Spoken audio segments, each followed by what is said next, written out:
Here we go. We'll start on the next slide, please. I'm talking about Sector 1, investor-owned utilities. As we get started, I want to make sure everyone understands that we're here to talk about Sector 1, which is obviously investor-owned utilities. I work for Ameren Corporation. Our company serves parts of Missouri and Illinois. Joel works for Southern Company, serving primarily states of Georgia, Alabama, Mississippi, and probably 7 or 8 others that I don't know about. We both know a lot about our companies in particular, and a couple of others that we've worked with in the past. But we are by no means experts on all the different ways IOUs operate.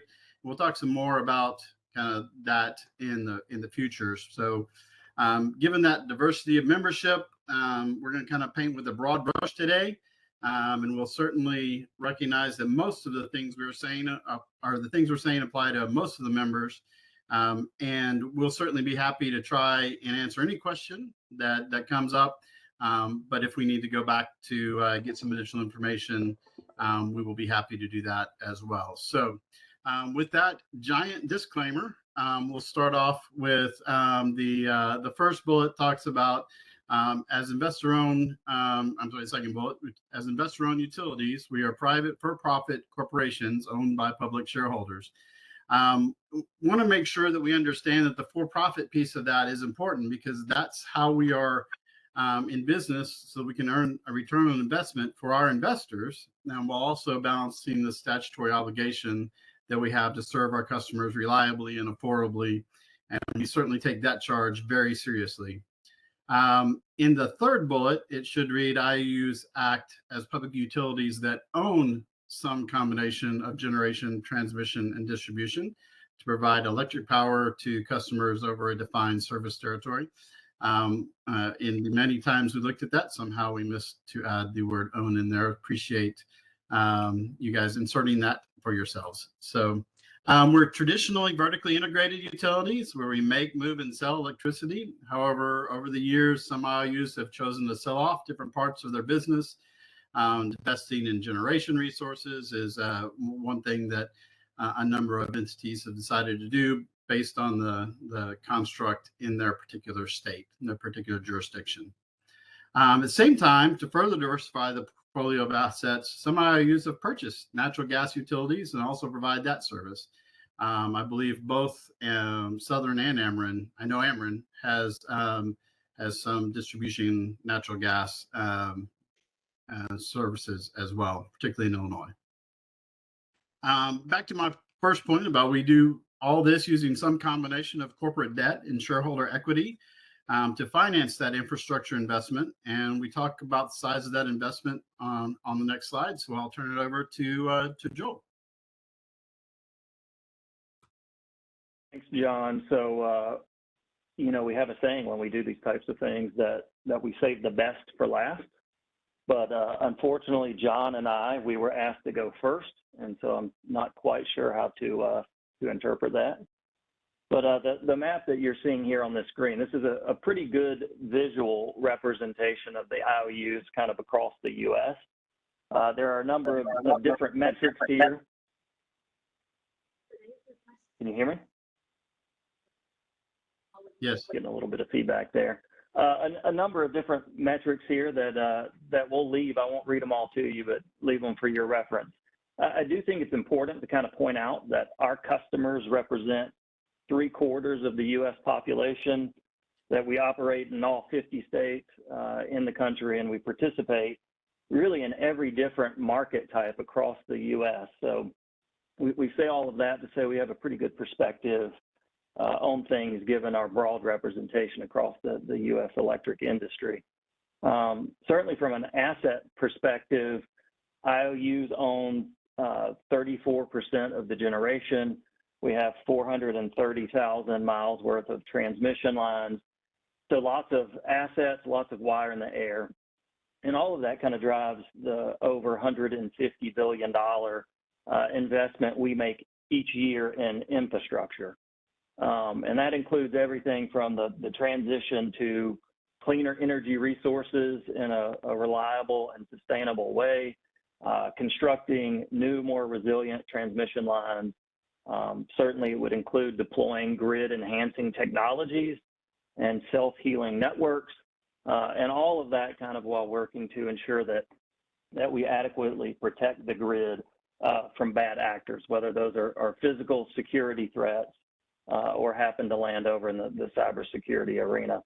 But the takeaway here really from this slide is that we have a pretty robust and diverse membership, whether we're talking about that diversity from an asset ownership perspective, whether we're talking about geographic diversity, or even diversity within state and federal politics, if you want to think about it like political diversity. We're all spread out. And certainly with that diversity comes some pretty diverse challenges that each of us face as companies. And so I know in the context of the MRC conversations that we've had in the past, we talk about IOU alignment on particular issues. And I would just kind of add here, given the diversity of membership, it can be difficult at times, depending on the topic and the particular circumstances that each of us as IOUs face, giving all of these different factors about who we are. So you'll often hear us say regional differences, and that's because we believe those. We live them every day. Regional differences are real. You'll hear us say from time to time that there's no one-size-fits-all solution to some of the problems that we face. And that's because that's also real for us as well. So naturally, when you kind of apply this forward to a standards development framework, if you're trying to produce a standard that works everywhere in every situation, I would just say that those things can take some time. And naturally, when you kind of look at this diversity, that kind of drives some of that. Next slide.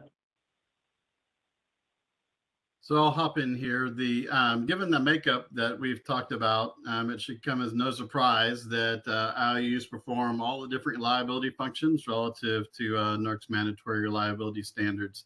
To be clear, I had to look up some of the definitions related to all of these acronyms, and so there's a lot of things we do in a lot of different ways, as Joel described, but each one of these items is covered by someone in the IOU sector, and generally a number of someones along the way. Based on our extensive experience owning and operating the grid, we think that we're well positioned to provide really good insight and expertise on NERC-related activities. I know I've been doing this for about 20 years prior to even the enforceability of the standards. And if we added all the other folks up that from our sector, I'm sure those years would be way larger than we'd like to think about. But there is a lot of expertise that we bring to the table from the time we've spent doing this.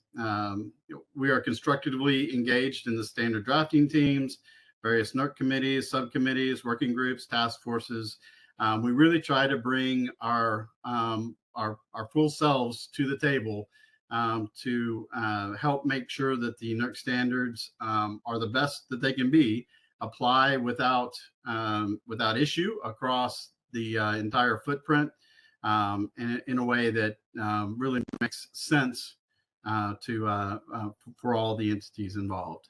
With that, I'll turn it back to you, Joel, on the next slide. Yep. So real briefly, and I'll just cover these last two slides for us, but if you drill one level deeper on that coordination perspective, most of you are probably already aware, if there's one thing that is a trademark of the IOU community, it is that we are well coordinated. And that coordination is done through EEI, the Edison Electric Institute, which has been representing IOUs since 1933. So that's over 90 years now, quickly approaching the century mark. But from a NERC perspective, there are kind of two primary groups within EEI, if you will, that handle NERC-related issues. There's a CEO level committee, as well as a reliability executive advisory committee. That's the committee that John and Jennifer and I are a part of. That committee reports up to this CEO committee. And it's through the alignment of these two committees that all of the matters of reliability, security, and resilience, they're discussed and handled. at that level. So the last note there on this slide is just that to make note that we meet regularly with FERC and NERC leadership on these strategic issues as well. But all of that is done and coordinated through EEI. Next slide, please. And then lastly, because we were asked about our sector's priorities for this year, I've listed them here. I won't go through each of them, but to say that these priorities came directly from that EEI CEO committee that I just mentioned. And while they're certainly much broader than just the NERC space, you can see alignment very well with the work that we're trying to tackle around things like storm response, wildfire mitigation, grid resilience and security, and those types of things. So